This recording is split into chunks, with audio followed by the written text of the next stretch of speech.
Deepika Padukone and her barely there appearance in the first teaser trailer of XXX, The Return of Xander Cage may have left fans disappointed, but the actress has now shared the fun she had on the sets of her big Hollywood debut with Vin Diesel, via a behind-the-scenes video.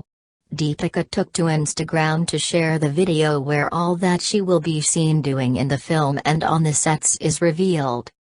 Deepika had assured us that there is more to be unveiled after the XXX trailer, and she has come true on her promise. DP's fans can't wait to see her hot avatar in the film, and this video will definitely make them happy.